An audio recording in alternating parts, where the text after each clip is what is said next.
저와 비슷한 시대를 또 사셨거나 그 이전에 사셨던 분들은 쉽게 공감하시겠습니다마는 저는 TV가 전혀 없던 시대부터 살았었습니다. 라디오를 이렇게 들으면서 라디오에서 흘러나오는 드라마에도 이렇게 귀를 기울이고 또 상상하면서 들었던 시대가 엊그제 같은데, 어느 날 텔레비전이 드디어 출연을 한 거예요. 집집마다가 아니라 그나마 그 마을에서 조금 부유하다고 손꼽히는 한 집에 텔레비전이 생겼습니다.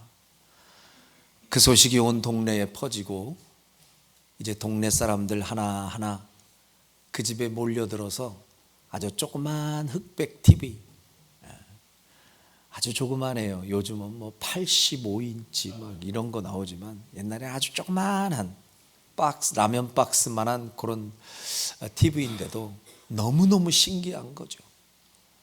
그래서 동네 아이들이 같이 그 집에 몰려들어서 아주 서로 밀치고 땡기면서 재밌는 레슬링도 보고 타잔 이런 영화도 보고 그렇게 옹기종기 모여서 TV를 보던 것이 엊그제 같은데, 이제는 그런 풍경을 볼래야 볼 수가 없을 만큼 옛 얘기가 되었고요. 지금은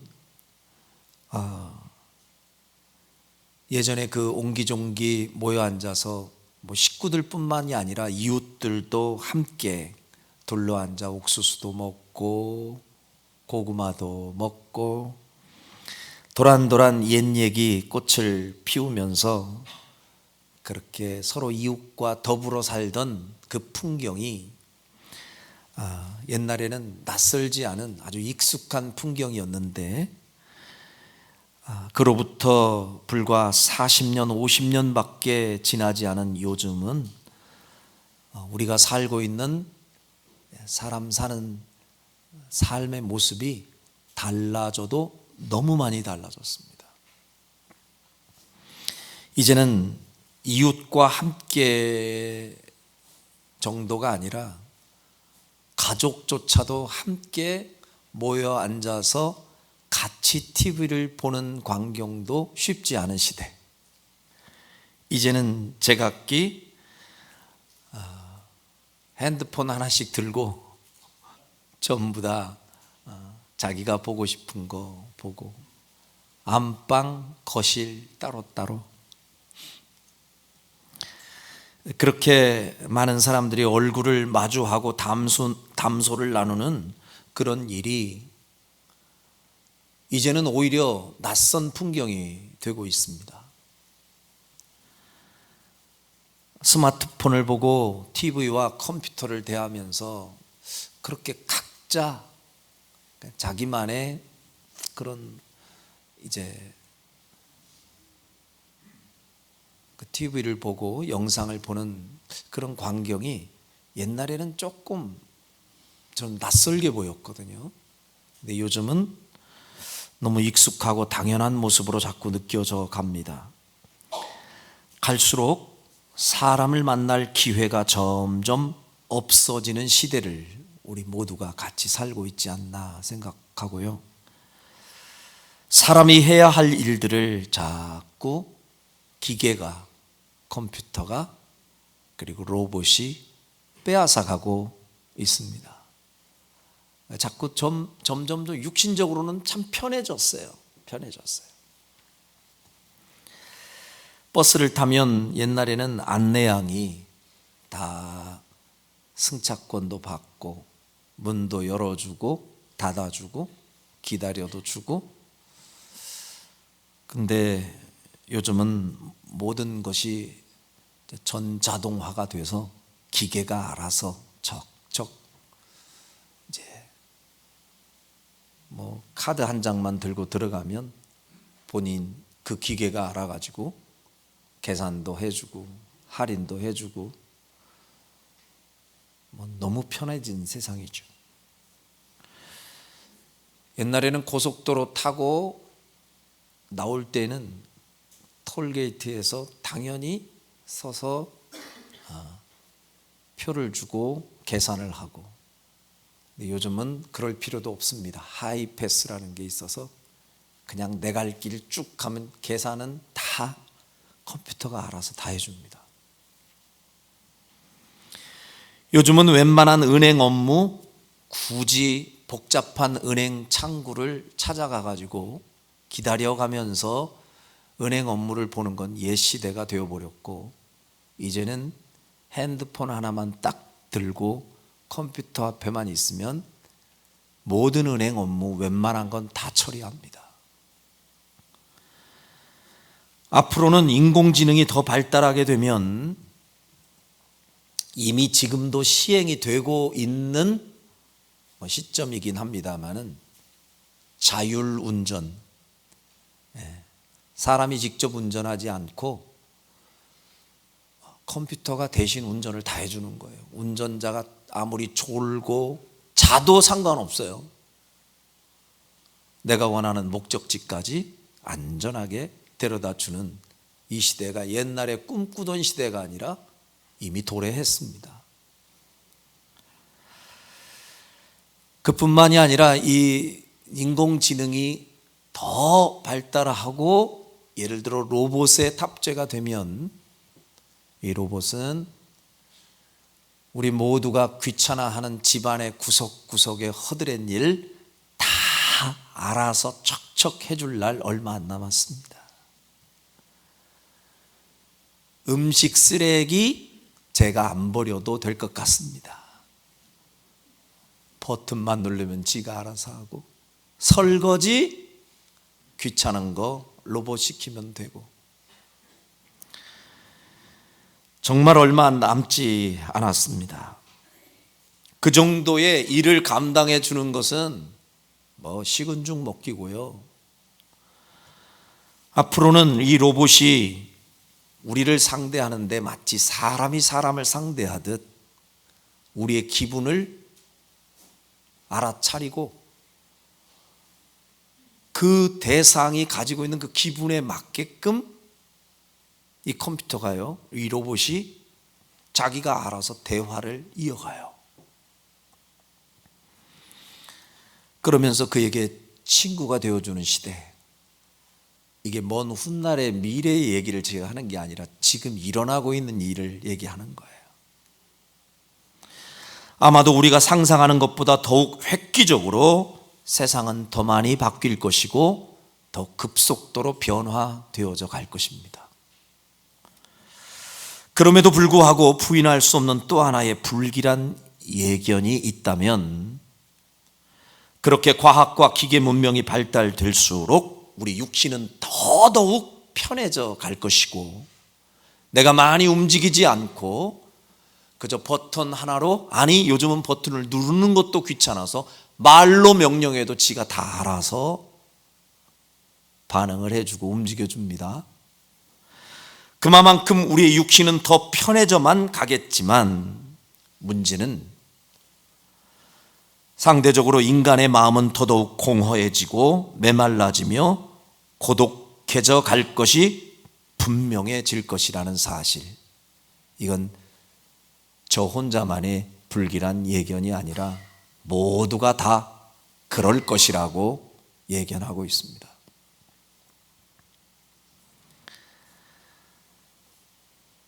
사람이 죽어서 부패가 되어 갈지라도 이 사람의 죽음을 알아보지 못한 상태에서의 그 참 기막힌 죽음으로 인생이 끝나는 걸, 이걸 고독사라고 하죠.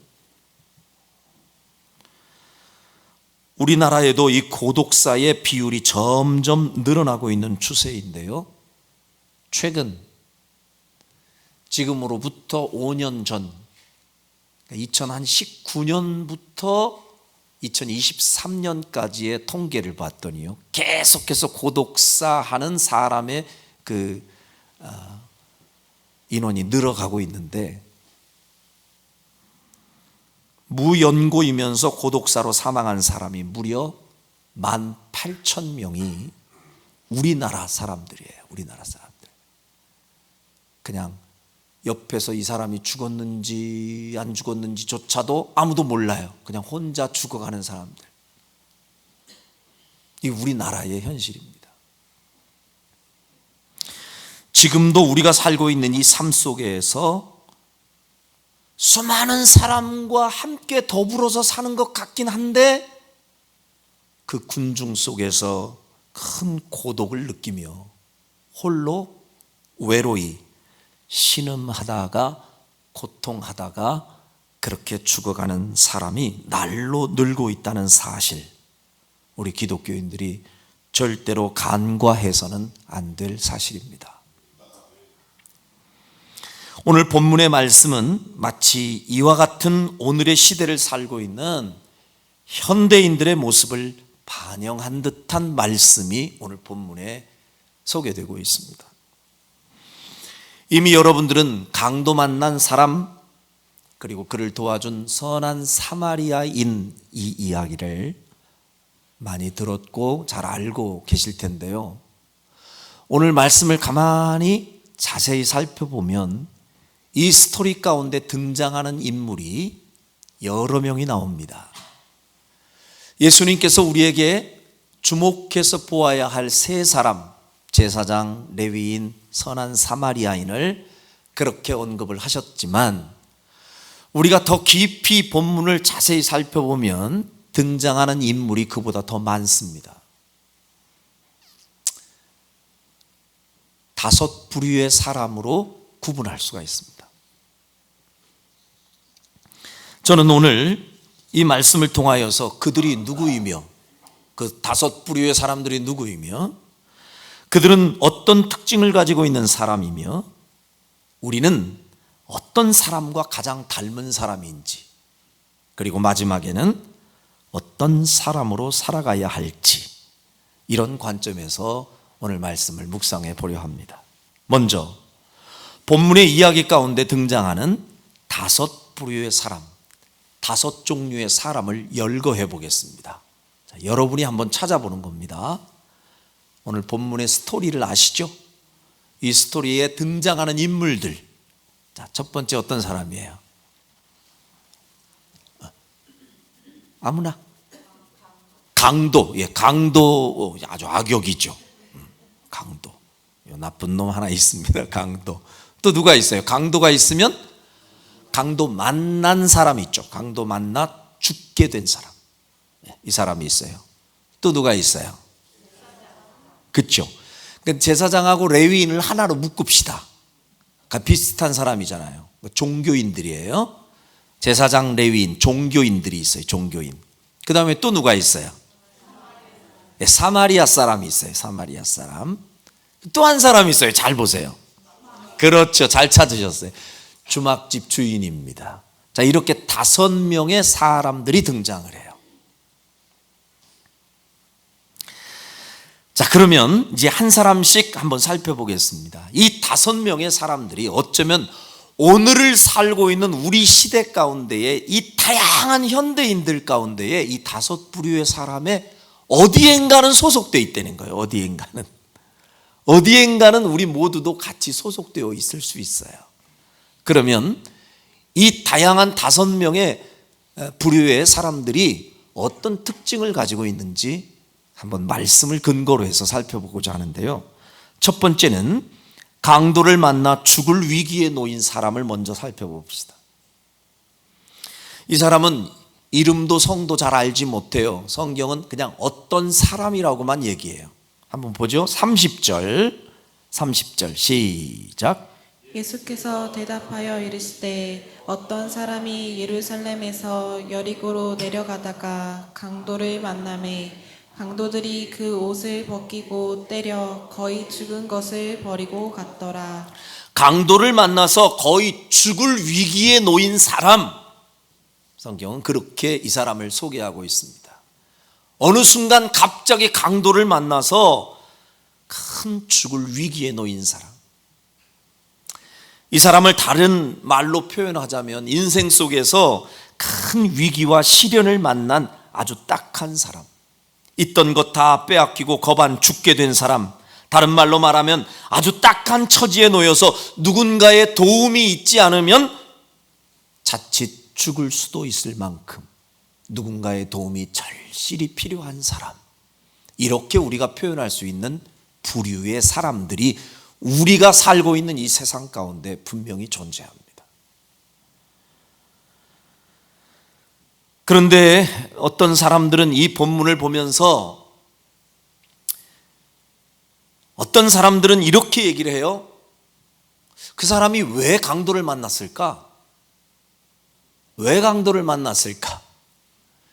생각이 깊은 것까지는 좋은데, 깊이 있는 묵상을 하려고 하는 것까지는 좋은데, 사실은 이 본문의 내용을 근거로 해서 볼 때에는 굳이 그런 고민이나 연구나 생각을 할 이유가, 필요가 전혀 없다고 저는 생각을 해요.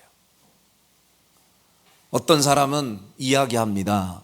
아마도 이 사람이 강도를 만난 이유는 성경에 보니까 예루살렘에서 여리고로 내려가다가 강도를 만났다잖아. 그러니까 예루살렘은 사명의 장소요, 그 사명의 장소를 떠나 엉뚱한 세상길로 가다가 보니 강도 만난 거야. 언뜻 들으면 은혜가 되네. 그런데 그가 왜 강도를 만났을까에 더 큰 관심을 가지고 이렇게 분석만 하는 사람들도 있지만, 어떤 사람들, 이들이 이 복잡한 다른 해석을 하고 있는 이 시간, 그 사람은 정작 죽을 수도 있어요. 주님은 지금 우리에게 원하시는 것은 그가 왜 강도를 만났을까를 분석하는 일을 원치 않으세요. 그가 어쩌다 강도를 만났을까는 부차적인 얘기예요. 본질이 아니에요. 후에 생각해도 될 일이에요. 지금 당장 중요한 일은 그가 왜 강도를 만났을까가 아니라 지금 그가 누군가의 도움 없이는 스스로 소생할 수 없다는 사실에만 관심을 갖고 집중해야 되는 것, 그게 주님의 마음이요, 주님이 우리에게 바라시는 마음인 줄로 믿습니다. 왜 강도 만났지? 왜 강도 만났을까? 그게 중요한 게 아니라 그가 한시라도 지금 빨리 도움을 받아야만 할 이웃으로 보여야 그게 정상이라고요. 지금도 우리 주변에는 이와 같은 처지에서 누군가의 도움이 절실히 필요한 사람들 분명히 있을 수 있습니다. 어쩌다가 누군가를 봤는데 그가 큰 위기를 만나고 죽을 것 같은 상황에 놓여 있는 사람이 있어요. 그랬더니 그 사람을 보고 기껏 우리가 한다는 일이, 저 사람이 왜 저런 어려움을 만났을까? 한번 분석해 보자고. 예배를 나오지 않았을 거야. 주님 뜻대로 살지 않는 문제가 있었을 거야. 그 분석이 지금 중요한 게 아니에요. 그 사람에겐 지금 절실히 누군가의 도움 없으면 쓰러질 수밖에 없는 그 위기의 상황이라면 앞뒤 분석하기 전에 먼저 가서 따뜻한 위로의 손길, 격려의 손길, 그를 살리는 도움의 손길이 필요한 줄로 믿습니다. 자, 두 번째 사람입니다. 강도예요. 강도와 같은 부류. 어떤 사람일까요? 굳이 말로 설명하지 않아도 여러분은 강도가 뭐 하는 인간인지 잘 압니다. 이 강도는 길목에 숨어 있다가 결정적인 순간에 달려들어서 사람을 위협하고 재산을 약탈했던 자.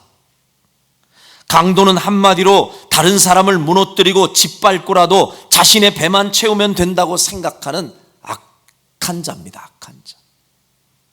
이런 사람의 눈에는 모든 사람이 약탈의 대상으로만 보이고 이용의 대상으로만 보이죠. 얼마 전 우리가 함께 들었던 말씀 가운데 사람은 사랑할 대상이지 이용할 대상이 아니다. 인정하시면 아멘. 하나님은 우리에게 사람을 주실 때 사랑하라고 사랑할 대상으로 주셨지 물건처럼 이용하라고 주신 대상이 아니에요. 그런데 강도는 오직 사람을 사랑할 대상으로 보지 않습니다. 이용할 대상으로만 봅니다. 약탈의 대상으로만 봅니다. 어떤 자신의 물건을 취득하고 얻기 위해서 사람을 이용하여 그 물건까지 취하는 이런 사람들이 지금도 우리가 사는 세상 가운데 있습니다. 굳이 표현하자면 강도 같은 사람들입니다. 사람을 얻기 위해 물건을 사용하는 게 아니라 물건을 얻기 위해 사람을 이용한다. 강도 같은 사람들이다. 전 전혀 과하지 않은 표현이라고 생각합니다. 세 번째 사람 이야기하겠습니다. 어떤 사람들이죠? 제사장, 레위인. 둘의 공통점은 종교인들이에요. 어쩌면 하나님을 잘 믿는다고 말하는 당시에 많은 사람들이 존경하고 부러워하던 하나님과 가까이 지내는 사람들이라고 일컫는 사람들. 하나님의 일을 하는 사람들이에요. 하나님 말씀을 따르고 잘 가르친다고 말하는 사람들이에요. 좁게 표현하면 목사와 같은 사람, 넓게 표현하면 우리 기독교인들, 성도들 다 포함할 수 있는 사람들이에요. 그런데 당시에 이 종교 지도자들, 그들은 신분으로는 하나님의 말씀을 따르고 잘 가르치는 사람들이라고 얘기했는데 이들이 취했던 행동을 한번 봅시다. 31절 먼저 봅니다. 시작. 마침 한 제사장이 그 길로 내려가다가 그를 보고 피하여 지나가고 그 강도 만난 이웃을 보고 어떻게 해요? 피하여 지나갔대요. 제사장도. 그리고 그 다음 레위 사람도, 이 사람도 똑같이 성전에서 봉사하는 사람이거든요. 같이 시작. 이와 같이 한 레위인도 그곳에 이르러 그를 보고 피하여 지나가되 그들이 한 일은 피하여 지나간 일입니다. 다른 말로 말하면 아무 일도 하지 않았습니다. 신분도 높고 하나님을 가까이 한다는 사람들인데도 정작 강도 만난 사람, 그 사람을 위해서 해준 일 아무것도 없습니다. 그냥 피하여 지나갑니다. 자, 엄밀히 진짜 냉정하게 우리 한번 얘기해 보자고요. 이 강도 만난 사람이 죽을 위기에 지금 놓여 있는 그 강도 만난 사람, 이 불쌍한 사람 있잖아요. 그 불쌍한 사람한테 이 제사장과 레위인이 직접적인 가해를 가한 일이 있나요? 직접적인 피해를 준 일은 없어요. 맞죠? 직접적으로 누군가에게 피해를 준 적은 없어요. 누구를 그렇게 위기에 빠뜨릴 사람들도 아니에요. 근데 분명히 그 사람에게는 해를 끼치지는 않았지만 도움이 꼭 필요한 그 사람을 보고도 그 종교인은 적당한 핑계를 대면서 그를 외면했던 사람들입니다. 다른 말로 우리가 정리해 보면요, 그 종교인들은 극도의 개인주의와 이기적인 사람들을 상징하는 사람들입니다. 아마도 누군가가 당신 그럴 수가 있어 라고 따지면 이들은 이렇게 얘기할 거예요. 아니, 내가 언제 그들한테 강도 짓을 했어? 내가 언제 그 사람들을 그렇게 피해 입힌 적 있어? 나는 누군가에게 절대 피해 주는 사람이 아니요 하고 스스로 누군가를 힘들게 하거나 아프게 하거나 상처 준 일이 없다고 스스로 자부하는 사람일 수 있어요. 그러나 그들은 아무 일도 하지 않았습니다.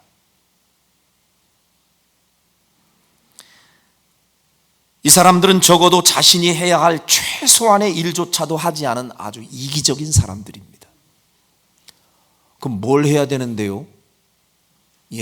적어도 본인이 하지 못할 일이라면 신고라도 해야지. 그조차도 하지 않습니다. 아마도 그들은 여러 가지 늘어놓을 변명이 있었을 거예요. 어떤 사람들은 이런 추정도 합니다. 적어도 제사장과 레위인들이기 때문에 거룩한 성전에서 하나님을 예배하고 제사를 집도하는 사람들이기 때문에 율법적으로 이렇게 부정한 피를 묻히거나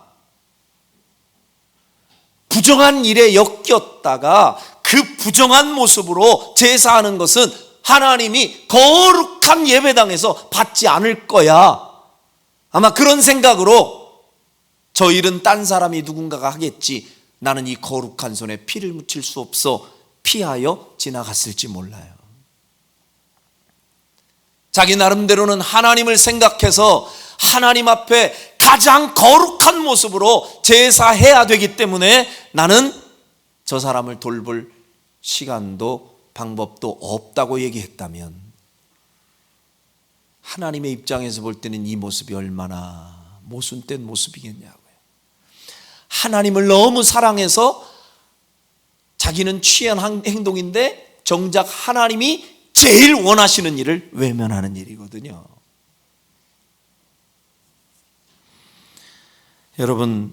여러분과 저는 누군가에게 해를 끼쳐야만 나쁜 사람이다라는 그 인식에서 사실 벗어나야 돼요. 우리는 대부분 사람들은 이렇게 생각해요. 저 사람 진짜 나쁜 사람이야. 이거는 누군가에게 직접적인 해를 가했는 사람 있잖아요. 직접적으로 그 사람을 피해를 입히고 가해한 사람, 그 사람이 나쁜 사람이라고 얘기해요. 근데 그만큼이나 또 나쁜 사람이 또 있습니다. 도와주어야 할 것을 알면서도 외면하는 사람, 똑같이 나쁜 사람입니다. 제 얘기가 아니에요. 야고보서 4장 17절에 보면 사람이 선을 행할 줄을 알면서도 행치 아니하면 뭐다? 죄니라. 같이 다시 한번 읽어보죠. 시작. 선을 행할 줄 알고도 행하지 아니하면 죄니라. 우리는 악을 행하는 것만 죄라고 생각하는데 성경은 선을 행할 줄 알면서도 아무것도 하지 않는 사람 똑같은 죄라는 거예요.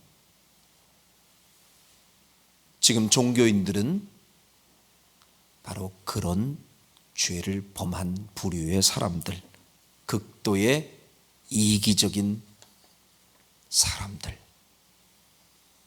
이라 할 수 있습니다. 자, 네 번째 사람 이야기하겠습니다. 네 번째 사람, 주막주인입니다. 주막주인은 엄밀히 바라보자면 적어도 종교인들보다는 나아요. 왜? 직접 이 강도 만난 사람을 돌보는 일에 같이 했으니까요. 그렇죠? 같이 어쨌든 돌보는 일은 같이 했어요. 그런데 더 깊이 우리가 고민해 보면, 생각해 보면 그 주막집 주인은 선한 사마리아 사람이 그 강도 만난 사람을 도와주는 거하고는 동기가 달라요. 주막집 주인은 그에 상응하는 대가를 받고 보수를 받고 지금 도와주고 있죠. 그렇다 해서 물론 이 사람을 나쁜 사람이라고 비방할 수는 없지만, 그래도 굳이 이 사람을 지적한다면 그는 정당한 대가를 받아야만 일하는 사람이다 라고 말할 수 있습니다. 여러분, 똑같이 사람을 돕는 일을 해도 그 동기가 무엇이냐에 따라서 그 일의 가치가 달라질 수 있습니다. 똑같이 돕는 일을 해도 선한 사마리아 사람하고 주막집 사람을 똑같이 우리가 평가할 수는 없잖아요. 이 사람은 사람을 사랑해서가 아니라 돈 때문에, 혹시 대가 때문에 하는 것이라면 그나마 안 하는 것보다는 낫죠. 모른 척하고 도망가는 것보다는 낫죠. 그렇지만 왠지 감동은 별로 안 돼요. 왜? 그 사람은 받을 대가를 받으면서 하니까. 그러므로 우리가 어떤 일을 함에 있어서 삶을 살아가는 동기, 어떤 주의 일을 하는 동기, 여러분 이 동기가 참 중요합니다. 똑같은 일을 하는데도 주님을 사랑하기 때문에 그 일을 하는가? 아니면 주님으로부터 받을 보상 때문에 그 일을 하는가? 다릅니다. 달라요. 선한 사마리아인도 도왔고 주막집 주인도 도왔지만 우리가 어떻게 그들을 똑같이 평가할 수 있습니까? 다르잖아요. 마찬가지예요. 우리도 주님을 정말 사랑하는 마음으로 봉사도 하고 주의 일도 감당하고 선한 일도 하고, 여러분 주님을 사랑하는 마음이 전제되고 동기가 되어야 그 일이 감동이 되고 주님이 기뻐 받으시는 줄로 믿습니다. 이웃을 사랑하기 때문인가 아니면 돈 때문인가? 진짜 사랑해서 그에게 도움을 베푸는가 아니면 내게 어떤 얻어지는 뭔가 보상이 있기 때문에 그 일을 하는가? 다르다니까요. 일의 내용은 똑같은데 그 동기에 따라서 그 인생의 행복과 가치가 분명히 달라질 수 있습니다. 여러분과 제가 사역을 하고 봉사를 하는 이유는 어떤 돈 때문이나 또 하나님께 나중에 받을 보상 때문이 아니라 주님을 사랑하는 이유가, 그리고 이웃을 사랑하는 이유가 여러분들이 일하고 봉사하는 동기가 되기를 주의 이름으로 축원합니다. 마지막, 선한 사마리아 사람입니다. 예수님이 제일 주목했던 사람, 그리고 우리에게 제일 참 귀감이 되고 도전이 되는 사람, 선한 사마리아 사람. 자, 말 그대로 이 사람은 이름은 없지만 단지 이 사람이 어떤 지역의 출신인지만 성경이 언급하고 있습니다. 어느 동네 사람이에요? 사마리아 사람. 이게 왜 중요하냐? 사마리아 사람들은요, 당시에 이 남쪽에 있는 예루살렘을 이렇게 중심으로 한 유대 사람들하고는 조금 수준도 다르고 신분도 다르다고 평가를 받던 사람들이에요. 이유는 주전 722년, 예수님 오시기 700년 전에 저 북쪽의 수도였던 사마리아라고 하는 동네에 아수르라고 하는 나라가 침공을 해서 그 사마리아를 정복해 버립니다. 그러면서 사마리아는 그냥 초토화되면서 아수르 사람과 사마리아 사람이 섞여버리는 거예요. 그러면서 그 가운데에 혼혈인들이 발생을 합니다. 오늘날 이야기하면 다문화 가족들이 많았던 동네 사마리아예요. 그러니 그 피치 못할 사정이 있었음에도 불구하고 남왕국 유다나 예루살렘에 사는 사람들은 그 사람들하고 우리는 종자가 다르다는 생각이 뿌리 깊이 남아 있어요. 수백 년이 지난 후에도 그쪽 사마리아 지역의 사람들이라면 저들은 혈통이 불순하다, 우리하고 똑같은 혈통이 아니다, 쟤네들 피는 저 원수의 나라 아수르랑 섞이지 않았느냐.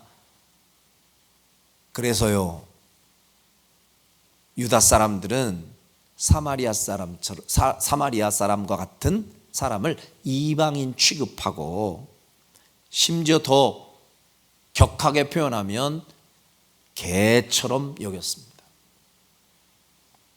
그게 당시의 사회적인 풍토였어요. 그래서 유대인들은 똑같은 사람인데도 여자를 우습게 여기고 이방인을 사람 취급하지 않고 그 이방인에게 포함되어 있는 사마리아 사람들도 개처럼 여기고, 이거를 그 사마리아 사람이 모를 리가 없단 말이에요. 그런데 이런 배경 속에서 이 사마리아 사람의 입장에서는 지금 자신을 개처럼 여기는 부류의 사람들, 유대인들이잖아요. 그 유대인 중에 한 사람이 지금 강도 만난 사람일 가능성이 커요. 이유는요, 오늘 성경에 보니까 예루살렘에서 여리고로 내려가다가 강도 만났대잖아요. 그러니까 그 예루살렘이 바로 유대인이 사는 가장 중심지거든요. 그러니 이 사마리아 사람의 입장에서 볼 때는 이 위기를 만나고 어려움을 당한 사람이 다른 사람이 아닌 나를 평소에 우습게 여기고 사람 취급도 안 했던 왼수 같은 인간이라 그 말이에요. 그 부류의 사람. 근데 그 사람이 지금 죽을 지경에 놓여 있어요. 그런 사람을 지금 선한 사마리아인이 도와준 거예요. 거기까지 우리가 생각을 해야 합니다. 그런데 예수님이 이 상황을 설명하면서 너희들도 이와 같은 사람이 꼭 되거라 라고 얘기합니다. 여러분, 이 사마리아 사람이 도대체 어떤 마음을 가지고 어떤 행동을 했길래 예수님이 이 사마리아 사람을 꼭 집어서 너희들도 이 사람처럼 행하라 라고 얘기했을까요? 어떻게 했는데요? 자, 그 배경 속에서 이 사람이 한 일을 한번 살펴보죠. 33절 시작. 어떤 사마리아 사람은 여행하는 중 거기에 이르러 그를 보고 불쌍히 여겨. 그렇죠. 사마리아 사람은 여행하는 중에 자기도 목적이 있어요. 자기도 할 일이 있어요. 어떤 여행하는 중에 이런 일에 엮이고 싶지 않아요. 뭔가 자기가 목적하고 있는 바를 이루기 위해서는 빨리 뭔가 해야 할 일들이 지금 잔뜩 있단 말이에요. 스케줄이 빠듯해요. 그런데 보니까 유대인 중에 한 사람이 쓰러져 있네. 그런데 이 사람이 그를 보고 어떻게 여겨? 불쌍히 여겼다는 거예요. 복잡한 생각하지 않습니다. 평생에 내가 왼수처럼 여기던 부류의 사람이다. 저 사람들이 우리를 개처럼 여겼으니까 이런 복잡한 생각하지도 않습니다. 어떤 면에서는 그저 일반적인 상식으로 우리가 생각해 보면 평소에 그런 서러움을 많이 받고 살았던 사람이라면 딱 보아하니 그렇게 왼수같이 여기던 부류의 사람이 딱 큰 위험을 만나서 쓰러져 있네. 잘 됐다. 꼬시름하다. 평소에 우리를 그렇게 못살게 굴더니 그거 봐라. 우리 동네 빼고 저쪽 동네에서는 아마 그런 생각을 하는 사람들이 많이 있을 수 있어요. 그런데 이 사람은 전혀 다른 생각 하지 않고 그를 불쌍히 여겨. 여러분, 이 마음이 예수님 마음 닮은 마음인 줄로 믿습니다. 그래야 되는 거예요. 나와의 이해관계 굳이 살펴가면서 내가 도울 짠가 안 도울 짠가 안 줘도 될 사람인가 주판 튕기는 거 이런 거 말고 그냥 사람이 죽게 생겼으면 그냥 내 마음 깊은 곳에서부터 생겨나는 본능적인 측은지심, 주님 닮은 그 긍휼의 마음, 이 마음이 있어야 주님 닮은 사람이라 말할 수 있음을 믿습니다. 근데 이 말을 하기에는 저도 참 부끄러운 사람이고 제가 자격이 없는 사람이라는 걸 알아요. 사람이요, 저도 이런 때가 있더라고요. 다른 나라가 아니고 일본. 나는 예전에 있잖아요, 내가 솔직히 고백하는 거예요. 예전에 어느 때까지는요, 저 밑에서부터 태풍이 올라오다가 이렇게 막 올라오잖아요. 올라와서 이게 어디로 방향을 틀지 모르겠습니다 이렇게 일기예보를 하면 일본으로 가라. 일본으로. 저 우상단지 나라냐, 일본으로 가라. 아니, 뭐들로 그런 기도를 하냐고. 없어지게 해주세요. 누구도 피해되지 않게 해주세요. 이래야 될 거 아니야. 우리나라만 피하면 돼. 일본으로 가라. 저쪽으로 중국으로 가라. 막 이러다가 어느 날 일본을 강타하고 딱 갔는데 우리나라는 아무렇지도 않았대. 그럼 내가 이렇게 얘기해. 감사합니다. 하나님 아주 저놈의 새끼들 저거 그냥 일본 놈들 아주 꼴보기 싫은데 그냥 우상 섬기고 그러니까 아주 그냥 강탈을 하시는구만 하나님이. 죄송합니다. 제가 그랬습니다. 공범들 좀 몇 명 있긴 있어. 내가 뭐 안 봐도 알지만 있어. 근데 내가 언제 회개한 줄 아세요? 작년에 제가 간증했을 거예요. 일본에 후쿠오카라고 하는 곳에 이렇게 지방회에서 한번 별 큰 기대하지 않고 갔잖아요. 갔는데 가이드를 하는 분이 여자 권사님이셨어. 권사님이 목사님들을 다 인솔하면서 일본 땅에 대하여 설명을 해주면서 기도 부탁을 하는데 얼마나 제가 창피하고 부끄러운지 할 말을 잃고 나 진짜 하나님 앞에 너무 울었네. 너무 죄송해서. 딱 무슨 생각이 드느냐면 내가 요나구나 이 생각이 훅 들어오는 거예요.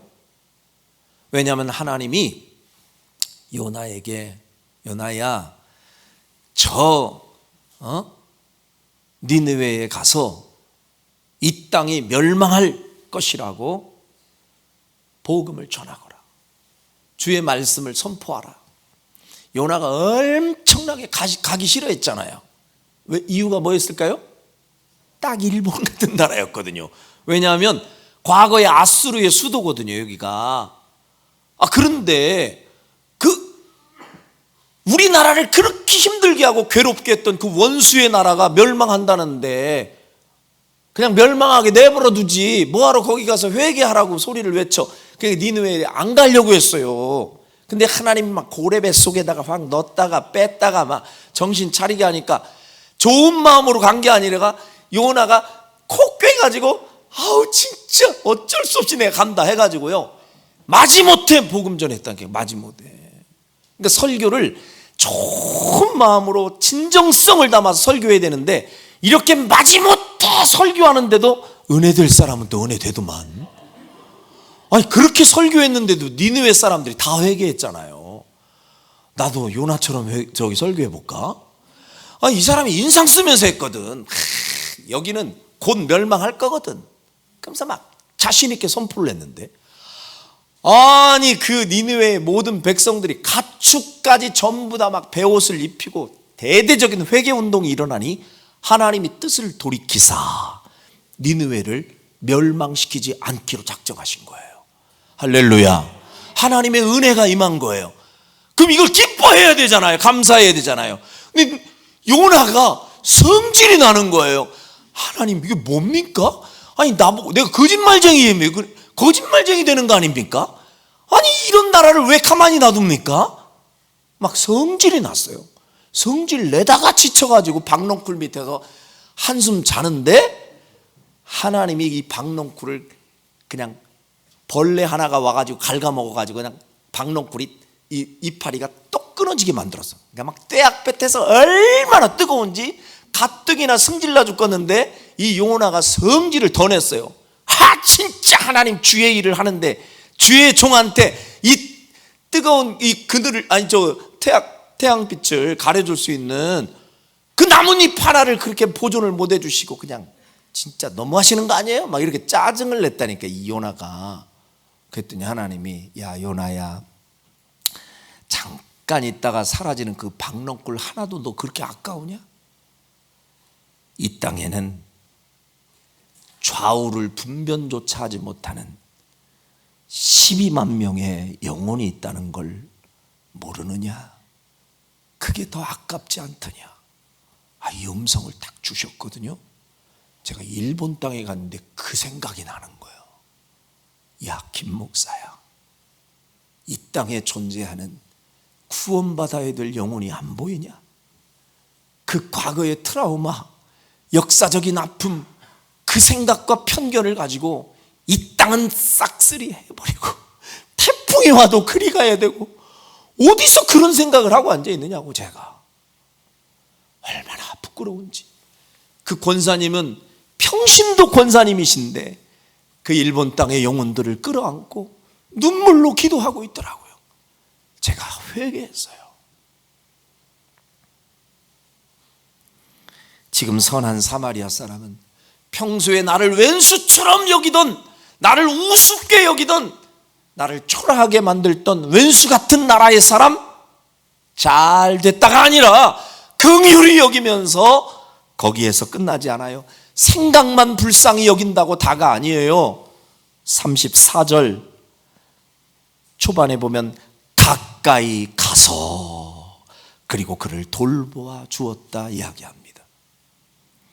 나와는 상관없는 사람, 원수인데 나의 할 일도 지금 산더미처럼 크고 강도가 또 나타나서 나도 그렇게 문제 생길 수도 있는데, 아니 혹은 내가 살려줬더니 그 사람이 살아나서 혹시 또 우리 민족을 개처럼 여길 수도 있는데, 이런 복잡한 생각하지 아니하고 그저 아무 생각 없이 사랑과 긍휼의 마음으로 가까이 가서 그를 직접 싸매어주고 나귀에 태워주고 주막에까지 데려가주고, 심지어는요 자기의 볼일을 보고 올 동안만 좀 도와주세요.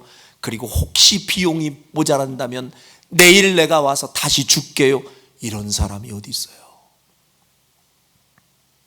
진심을 다해서 사랑을 베푸는 모습, 주님은 이런 모습을 샘플로 우리에게 보여주면서 우리에게 이런 모습으로 사는 사람이 주님이 찾으시는 진정한 이웃이라고 우리에게 말씀해 주신 줄로 믿습니다.